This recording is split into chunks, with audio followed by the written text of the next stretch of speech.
Am I the asshole for telling my brother I wasn't the right person to ask for opinions on his and his wife's struggles with infertility? My brother, 40, and his wife, 43, have been trying to get pregnant for 3 years. They've done multiple extremely expensive IVF rounds after the ones covered by insurance didn't pan out. Over the years, I've of course been there for them, told them how sorry I was every time it didn't work, wished them luck, sent cards, and brought over flowers. Everything to try and be a supportive family member. With Christmas, my brother, he wasn't drunk, but he had definitely had some alcohol, asked me in private if I thought it was a good idea that they were even trying to have kids, if they should give up, stop trying to find alternatives, or wasting money. He was really down in the dumps. I know my brother wants to be a father more than anything. I told him I loved him and I was sorry that it wasn't working out, but that was a decision only they could make, and that I understood they were using all their resources to try for kids if this is what they desperately wanted. He kept pushing though and told me that was a generic answer you're supposed to give and what my personal opinion was. When I reiterated that my opinion didn't matter and only they could decide on this, he kept pushing. So eventually I said roughly the following, in what I hope was an appropriate, sympathetic, and loving tone. I know you really want kids and have always wanted them. You're sad and emotionally struggling with the fact that this isn't going as planned. I don't think the honest answer you're pushing for is going to be helpful to you or help you process what you're going through. I love you very much, but I think there's a specific answer you want that I can't give you. I just really didn't want to contribute further to any pain and emotional struggles he might be going through and didn't know what to say. Privately, I don't think my brother and sister-in-law should be having kids at all, but especially not genetically via natural birth the way they've been trying, and they refuse to consider adoption. I also don't think it's my business to say that to my brother's face when I know he desperately wants kids and his timeline and plan for them was already pushed back by almost 10 years. He's hurting and there's no reason for me to add to that. If I thought that saying that any part of that opinion in any appropriate tone with the correct words and as nicely as possible would help my brother process this complicated emotional roller coaster, I talked to him about it. But I know from experience when he pushes for my true opinion, he usually doesn't actually want that, and that even if he did, under these circumstances, he's had alcohol, it was Christmas, we were privately talking for a bit upstairs, but had to go back downstairs with the whole family. It wasn't the correct thing to do. He's been very unhappy with me and barely talking to me. I got hit by a drunk driver. Story time! It's a Saturday night. I have my girlies over for a sleepover for a little girls' night, and we decide we really want a sweet treat, naturally. None of my friends wanted to drive, so I was like, okay, fine, I'll drive, hop in, let's go. Everything's going great until we hit the stop sign to turn onto the street where there's like a little parking structure. 2 cop cars with their like lights on are like pulling out in front of me. So naturally, I pause. I don't go quite yet. All of a sudden, boom, I get rear-ended. Perfect, amazing. Mind you, I'm at a stop sign. I am stopped at the stop sign. I'm just a teenage girl. I have never been in a car crash in my life. I have no clue what to do in this situation. So I'm like, okay, I need to get out and get this guy's information. So I do. I take some pictures of my car, of his car still, crushing my car. And I go talk to this man, and I was scared. He was scary. This was a scary man. He was like in his 50s, okay, like scary looking. Leather jacket. I was like, oh no. Now, immediately I could tell that this man was drunk. This man was wasted. Slurring his words, like stumbling, trying to get his license and shit out. Like I was like, oh, great, this is perfect. I get his phone number. I'm like, can I get a picture of your insurance card? I don't have it on me. Oh, okay, great, perfect. And then he starts saying this weird shit to me. He's like, you can take a picture of my license, like blah blah blah blah. Like, if I'm nice, like you're gonna be nice back, right? Like you're gonna be nice to me, right? And I'm just like, yeah, Luckily, I take a picture of his license plate. Okay, this is important for the next part. I get back in my car and I call my mom. I'm like, Mom, I don't know what to do. Got hit by this man, think he's drunk. She's like, girl, call the police. I'm like, you're right. As I'm on the phone with 911, mind you, I'm still at the stop sign. Hazards on, obviously. People start yelling at me. Cars start honking at me. This one woman is walking on the sidewalk in front of me, and she's like, you're at a stop sign.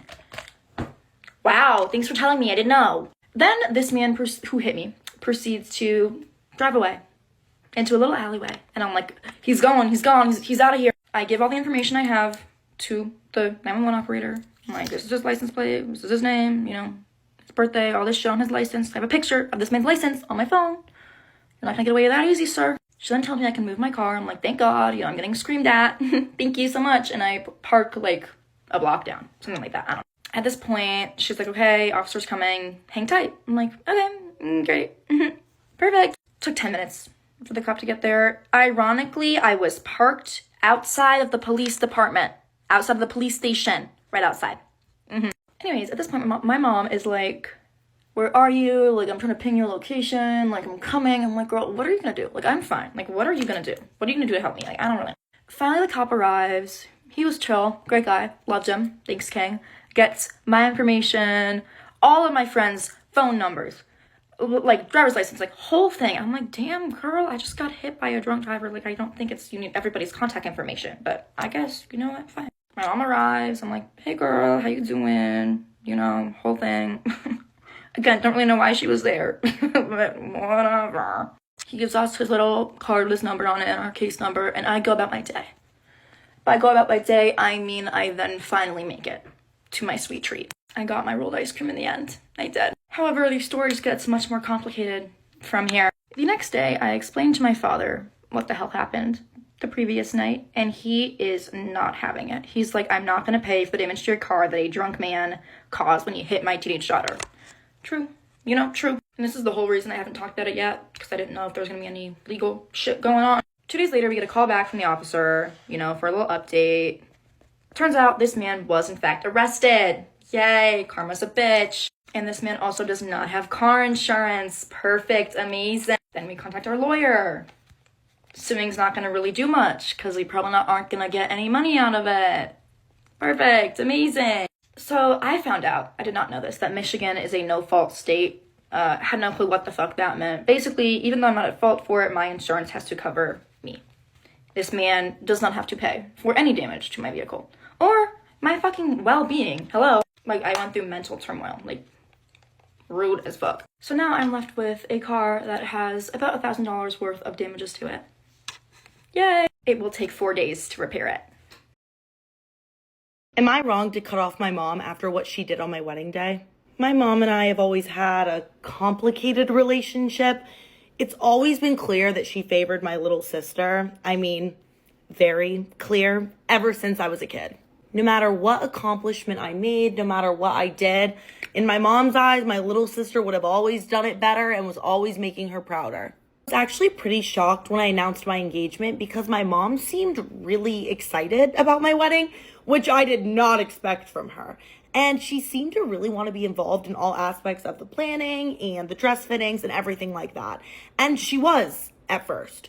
And then she started getting really distant about halfway through. I would always text her to invite her to things like dress fittings or cake tastings, and I would get absolutely no response. Like, Mom, I know you were not that busy. The first thing that she actually said yes to coming to was my final dress fitting. And when I put the dress on, she said, I feel like you could have chose something a little more flattering than that. Okay, maybe if you would have been at the dress fittings, you could have told me that earlier. Also, who says that? Just say you like it. Lie to me. I had also asked my mom if she could stay at my fiance and I's house the day of the wedding so that she could watch our dog so we wouldn't have to stress about that, and she agreed. But then a week before the wedding, she told me that her sister was flying in for the wedding, so she wanted to stay close to the airport. I don't understand the correlation between your sister flying in and you wanting to stay closer to the airport. Whatever. But she told us last minute that she could no longer watch the dogs. And I know it doesn't seem like a big deal, but the week before your wedding is super stressful. And the last thing that I wanted to be dealing with was trying to figure out a situation with my dogs last minute. Their doggy daycare was already all filled up. So luckily, one of my friends agreed to stay. Thank you. Fast forward to the day of the wedding and everything went really well. We laughed, we cried, we ate food, we got married. Everything went as it should. I did notice my mom was pretty distant. She didn't talk to me much on my wedding day, but it didn't bother me because I had so many people that I needed to say hi to. I didn't even really pay it much mind. My husband and I go on our honeymoon, and I think everything's good until we get back and I start getting texts from multiple of my friends asking me what was up with my mom on the day of my wedding. I had no idea what they were talking about because I didn't hear anything about this, but when they told me the situation, I was floored. Multiple people told me that they went up to my mom during the wedding to compliment me, saying, wow, your daughter looks so beautiful. And she was like, well, have you actually seen my other daughter today? I actually think she probably looks more gorgeous. Yeah, every single time somebody complimented me, my mom just deflected it right to my little sister. And apparently, whenever the wedding planner announced it was time to cut the cake, she turned to one of my friends and said, do you think I can go now? And aside from that, so many people told me that anytime they were trying to compliment me in any way to my mom, she was just putting me down in any way possible. Not once did I hear anybody say that my mom had a single nice thing to say about me. Needless to say, I was absolutely a wreck when I heard about this. I had no idea how to even process it, knowing that my entire wedding, my mom was just sitting around making snarky, bitter remarks about me. For about a month after finding out this information, I just was processing it. I wasn't really texting my mom back or having any contact with her because I had no idea what to even say. I was just so hurt about the whole situation. Finally, she reached out to me and was like, "Why aren't you addressing me in the family group chat? Why aren't you texting me back?" And I was honest with her. I said that I'd been distancing myself due to the comments that she made about me at my wedding. And she acted so confused. She was like, "What comments are you talking about?" So I told her all of the things that people told me she said at my wedding. And she freaks out. She starts accusing all of my friends of being liars. Like, why would they lie about this? Did they all get together in a little group and decide they were all gonna start this conspiracy theory that my mom was talking bad about me on my wedding? No, they wouldn't do that. She went on to say, "The one person in this world that you should trust the most is your mother. And I'm telling you that I never said any of those things, so you know they're not true." I wish that I could trust my mother more than I trust anyone else in this world, but unfortunately, you're a liar. Now I'm getting bombarded with texts every single day about how I'm literally ruining her life by taking space from her. Like, girl, your favorite daughter's still talking to you. You're fine. I feel like if she would have just admitted to what she said and apologized for it and gave me a reason, maybe she was feeling insecure, I don't know, I could try to move past it. But the fact that she's just lying and tearing my friends apart for telling me the truth, not having that. I'm starting to think that maybe I'm overreacting for totally wanting to go no contact with her for this.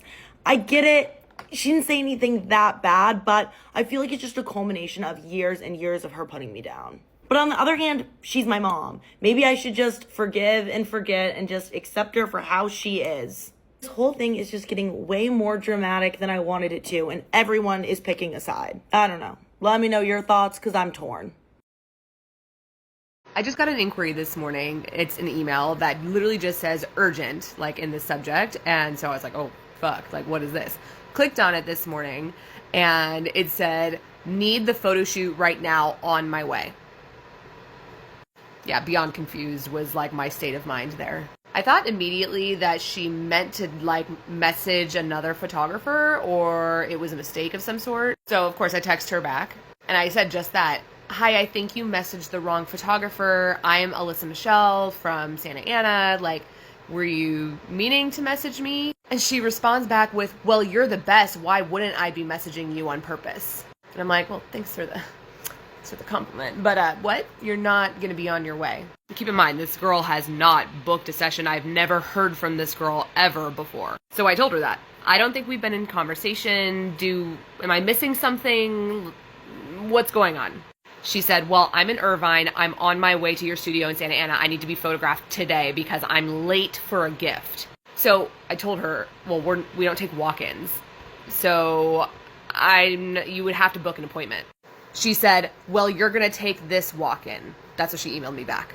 I responded, "No, I will not be taking any walk-ins because my team isn't here. We don't have a session scheduled for today, so it is our day off. And we are certainly not coming in on the day off, which is already, it's 9:15 right now. This is all happening within the last hour. She would have had to be there at 8:30 to begin the session. There's just no way." And on another note, it's my sister's birthday today, which is why we have it off. So no, I am not going into the studio on my sister's birthday where we plan on celebrating. But the thing that was curious to me is that I don't give out the studio address until after you book. Like, you know exactly kind of the area that it's in, but you don't know the exact address until after you book. Granted, if you like look on the internet for a second, you'll find it. But it's not something that I readily give to you until you are like have a session booked. So of course I asked her, I said, how did you get the studio address? Because, we never confirmed anything. We never did anything like that. She of course just goes, "I just looked it up and I'm coming in." So I told her one last time, you're free to go to the studio, but it is locked up and there is no way that you can even get in. We are not showing up today for a shoot that we did not have in our books. And we have a bunch of people waiting to be able to grab a spot anyway. So you wouldn't even be the first person to be able to grab that spot because we are like solid booked up. Like solid booked up. She said, so you're going to ruin my Valentine's Day? You're going to do that to me? First of all, this is how I responded. Regardless, even if I could take you today, I cannot get anything for you available in time for Valentine's Day. We ask people to book 2 to 3 months in advance for when they want products in hand to like gift to people. It is January 20th, and that gives us only a couple weeks to get your photo shoot done, get your image reveal scheduled, have your image reveal, order your products, design your products, and then place the order, have it come in and get delivered to you. There's no fucking way, lady. She then accused me of making it the worst year so far that she's ever had in her 22 years of life. And that she was already halfway there and she wanted me to pay for her gas that she wasted halfway there. Keep in mind, if you don't know the area that I am in, Santa Ana and Irvine are relatively close to each other. I'm talking like maybe a 10 to 15 minute drive. I'm sorry, so you want me to pay for like 7 minutes worth of gas for you? Because you chose to show up to a studio that is appointment only. What I found unhinged about this whole thing, keep in mind, this is all happening currently. Like, I just stopped talking to this girl. Right before I made this video, I got so you have to, when you get to the studio, you have to call, like, our front door has a call box, and you have to call me in order for me to buzz you in so it unlocks the front door. Tell me why I just got a call from my front door. I didn't answer it because we're not there. But $10, it's her. Okay, I waited a few minutes to post this part of this, or to film this part of this clip. It was her. She emailed me back. She said, I'm here, let me in. Does she think I live at the studio? Because I don't even live at the studio. I live 40 minutes away from my studio. So no, I will not be letting you in so you could just go to the studio by yourself and with no one there for no reason. That's Chad, and he's a passport bro, and he's upset that his Filipino wife, in his words, is Americanized. Chad said it's about 2 years since they've been together, and it took just about 2 years for her to be completely Americanized. So Chad goes on to explain that he's actually a passport bro, which a lot of people have heard of in the past. It used to be called like a mail order bride, but now they call it passport bros. They find a wife that's to their liking, that's from a different country, whether they speak English or not is usually up for grabs, and they bring them back to America, marry them. One thing that the passport bros talk about a lot is when you bring your wife over here and she starts mingling with other American women, they start learning about like what they can get at a divorce, what they can get if they leave the man, how it's 50-50 and all these things. So this is like the passport bros' biggest fear, right? Is to bring a woman over here, provide for her, and then she take half of his like income, half of his assets, whatever.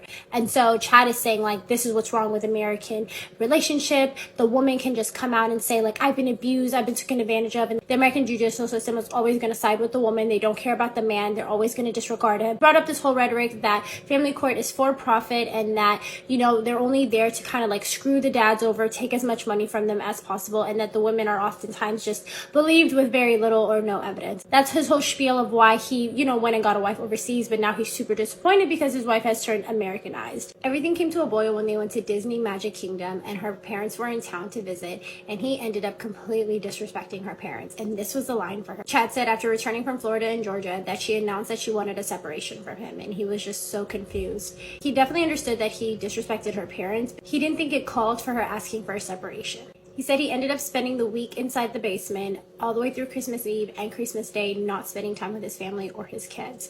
Kat also said that he found text messages in her phone where she was communicating with her family back in the Philippines, telling them about what was happening and her plans to take the kids back to the Philippines. His wife's name is Jayanne, and he heard her, the kids, and her parents opening up gifts on Christmas Day.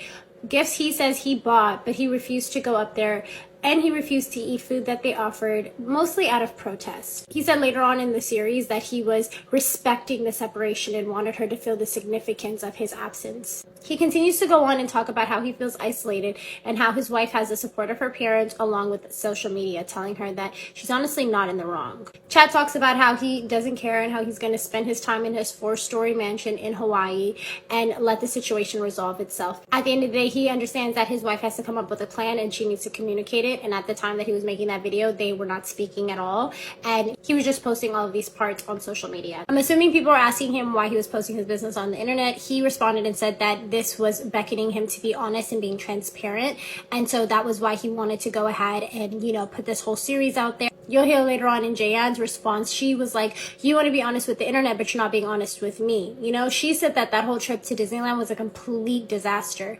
Jayan was, you know, illustrating how the biggest thing to her is respect. On the other hand, Chad is going on about how his Filipino wife is never going to leave him because he announces to the internet that she is in fact pregnant, and that marriage is all about need basis, and it's not about like wanting or what you would like to have, but it's all about your needs. People were coming at Chad for not spending Christmas Eve and Christmas Day with his family, and so he wanted to tell like some little story about how he brought McDonald's home for the kids to have and how it was cute, and they watched like Monsters Inc. together. He also highlights how he is the sole breadwinner and how she, you know, doesn't make any money or anything like that. And Chad goes on to emphasize that his wife is not a materialistic woman and that disrespecting her family is completely out of line. In Chad's mind, it seems that he doesn't feel like the disrespect should really be like acknowledged because her parents disrespected him in his eye. Chad verbatim describes himself as a grandiose narcissist that just made a dream happen. He said there's one of two narratives running around in his comment section right now. One is that he's this, and I'm going to read it from my notes because he said it verbatim, that he's a sick, creepy, oppressive, controlling rich man that's manipulating a naive woman. Or the other narrative is that he's the victim of a manipulating gold digger who has a long game. And so he's like, look, neither of these are true. We actually love each other. We actually care about one another. We're just having differences right now. He said they're at the point now where they're both sitting down after reading their respective comment sections and then being like, well, my people said this, and he's over there like, well, my people said that, and they're trying to have more open discussions based on the things that you guys are writing in the comments. I guess the Passport Bros entered the chat, and they were in his comments basically saying that he put them back on the hot seat, that it had been a while since they were being roasted on social media, and now here they are again. Chad is telling them that the Passport Bro lifestyle was here long before social media, and it'll be here long after. Chad ends up going into this whole story time about when he was younger, he was working at this job. He hits it off with this cute Filipino girl. She asks him out on a date. They go back to her house after having some fun, and they do a grown folks. The next morning, they wake up. She tries to hide under the covers because she hears her husband downstairs, and he goes out there. It turns into this whole thing, and then he just tries to like exit out. So he was like, look, this has been around for a long time. I found out later on that she was, you know, the wife of like a really older guy, and that he had brought her from abroad. So he's like, it's been around forever. Chad ends up telling Jayan, like, enter the conversation, post your story time, post your side of the story. She finally does, and she lets us know that he's been, you know, taking advantage of her for the past 2 years, that she's extremely homesick. He promised her when he first brought her over to Hawaii that he was going to send her back to the Philippines 2 or 3 times a year. That never, you know, materialized. And this Christmas, she was really hoping to go back, get both of her kids christened, be in a wedding. She was like a bridesmaid, and to, you know, spend Christmas with her family. The day that he booked the flights for her, he canceled it and said, like, you're not going because you're not grateful, because she didn't say thank you right after he bought it. And then come to find out, like, the ex-wife came into town, and then she's the one that gifted them the whole trip to Disney. So he's on here parading like, oh, we went to Disneyland and da-da-da. The ex-wife paid for it. She's like, I'm very grateful. You can watch my content on my page. I talk about my life all the time. Even if we're going through things, I don't put it out publicly. She's like, you put our business out publicly. Like, we have children. Like, they're going to grow up one day and they're going to see all of this. Like, I'm trying to protect you and our kids. And he's like, well, I posted it for transparency. And that's when she was like, how is this for transparency when you don't even be transparent with me and I'm right upstairs? Jayan is so grateful for the ex-wife because she is like one of the few friends that she has out there. She talks to her. She's able to confide in her. So then that's how her parents ended up flying into Hawaii instead. So then she goes on to say how horrible the trip was, how he kept disrespecting her parents. And she's not really telling us like what he did, but Chad goes on to tell us exactly what he did. So Chad comes out and says, the things that I did that were disrespectful was when they cooked food, I didn't want to have it simply because he was protesting. Also, they, you know, left the food out. I'm assuming for him, either way, the food was left out. They come back from a day at Disney and he refers to her family as slobs. The third thing that he did was when they came back from another day of Disney, her mom ends up helping her with the kids in the bath, and he starts sarcastically clapping loud as hell for a really long time because he's like, well, finally your mother's helping you out. And she's just looking at him like, why are you acting like this? The fourth thing that Chad did is when it was time for them to leave, her dad was packing up everything into the car all morning long. The dad goes to hand Chad the key, and Chad snatches the key out of his hand. And the dad's just looking at him like, what the hell? And then when another one of Jayan's family members tells him that he's being a very bad host, he proceeds to tell her to F off. We don't know in his perspective or what happened as far as why he said that her parents disrespected him. People kept asking Jayan, is she okay? They are at the time still living in the same 4-story house in Hawaii. And so everybody was in her comments like, are you okay? Let us know you're safe. She did update everybody and said, hey, I'm safe. Me and the kids are good. We're just trying to figure out what our next steps are. She said, I'm not going to be putting up like a GoFundMe or anything like that. I'm good. Yes, I don't have a job. I need to get a job because, you know, most people, I guess, in the Filipino culture tend to send money back home. She's like, I can't even do that. I can't even fly back if I wanted to. She also told us, like, I don't have an allowance. I don't have credit cards. I don't have jobs. She has to, like, discuss and ask for permission from everything from her husband. Her husband did come back and say, like, after watching that video, he was, like, embarrassed that she has to ask for permission. And so what his, you know, kind of suggestion was that, hey, I'm renovating this place. You can just, you know, become the landlord and then use the rent to pay for everything off and then pay me as your handyman and like actually pay me. And then you can generate income, you can pay taxes, you can contribute to Social Security, which you need to do for your citizenship anyway. And it can teach you responsibilities and all this. He's like, and then you can make the money and generate the funds that you're asking for, you know? So he's like, I think this is a great, you know, kind of like compromise for us. Also, Jayan goes on to tell us that her family actually owns businesses and her parents sent her off to a really good school in the Philippines. Things are a little bit cheaper, so she like used to eat at really good restaurants, like better restaurants than the ones that she eats at in the US now, because the good restaurants are super expensive. So it does seem like she came from a good family. I think she's just like super homesick and frustrated with the fact that her husband isn't doing anything to help her longing to be home. She said that is one of the main issues in their marriage, but that they're working towards it slowly. She said in their culture, it's not typical to leave a relationship. You work through your issues, so they're trying to do that now. So then Chad responds, and then he goes on and say, like, yeah, I'm definitely not going to pay her for being a stay-at-home mother. Like, I don't think mothers should be paid for being a stay-at-home mom, because at the end of the day, like, not only am I giving sweat equity by being a father as well, but like, I also do cash. Like, I provide money. So he's like, it's not enough for her to just have sweat equity in this game and expect for me to pay for it. So in his mind, he's like, yeah, I think this whole landlord situation is a perfect idea. That's kind of like where the whole series ends between the two of them. I don't know where it's going to head. I don't know what they're going to do. It does seem like because of her cultural perception on everything that she's probably going to work it out with him until she deems it fit to leave. Either way, I really hope she is safe and so are her babies. My boyfriend dumped me the day after he proposed. Too bad, I've got the kidney that he needs. Story time. So my boyfriend Steve and I had the perfect relationship, to the point where people said that we were the reason that they believed in love. Now, one day, Steve ended up getting into a horrific car accident. Some drunk driver was driving the wrong way up a road and hit Steve. Obviously, I ran to the hospital as soon as I had heard what had gone down. He went into theatre and they operated on him for 12 hours. And they actually said that if they hadn't have got to him when they did, they would not have been able to save his life. He came out of theatre, they said it had gone really well, but eventually he would need a kidney transplant. So we're all sat there, me and Steve's parents in this waiting room thinking, well, at least one of us has got to be a match. We started testing that day. And lo and behold, it came back, strangely enough, that I was the better match than Steve's parents. Like, cool, great, when am I being cut open? When can I give my guy a kidney? But the doctors made it very clear that they would not be operating on him anytime soon. They needed him to get a lot more strong. So they came up with a timeline that they would operate on Steve within the next 6 months. So now we're going to fast forward a little bit. Said that the accident made him realise that I was the one, that he wanted to marry me. I was the love of his life. So Steve proposed. The next day I go meet my girly pops, I go show them the ring, and I come home. I am expecting to see my near-death boyfriend lying on the sofa, resting, recuperating, because, you know, he did get slammed into by a drunk driver only a few weeks ago.